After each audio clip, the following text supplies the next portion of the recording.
জলবায়ু রক্ষা এবং বৈশ্বিক উষ্ণতা কমানোর দাবিতে মানববন্ধন ও বিক্ষোভ করেছে অ্যাক্টিভিস্টরা চট্টগ্রাম। সকালে প্রেস ক্লাবের সামনে আয়োজিত কর্মসূচিতে অংশ নিয়ে শিক্ষার্থীরা দাবি জানান পৃথিবীকে বাসযোগ্য করার। জলবায়ু রক্ষার দাবি সম্বলিত বিভিন্ন ব্যানার নিয়ে রাস্তায় বিক্ষোভ করেন শিক্ষার্থীরা।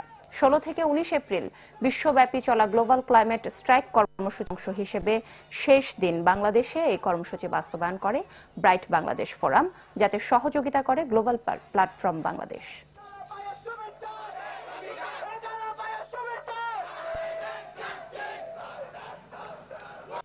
আমরা মানুষকে সচেতন করার লক্ষ্যে এবং একটি সুন্দর পৃথিবী গড়ার লক্ষ্যে, একটা সবুজ শ্যামল পৃথিবীর জন্য, মানুষের বাঁচার জন্য আমরা এই আন্দোলন করছি। আমাদের দেশকে উন্নত করতে হবে এমন ভাবে যে আমরা আমাদের বৈশ্বিক উষ্ণতাকে 1.5 ডিগ্রির মধ্যে রেখে আমাদের দেশকে উন্নত করতে পারি। পৃথিবীটা আমার, আমি বাইরে গিয়ে থাকতে পারবো না। আমার টাকা নেই যে আমি ইলন মাস্কের মতো মঙ্গল গ্রহে গিয়ে থাকবো। আমি এখানেই থাকবো।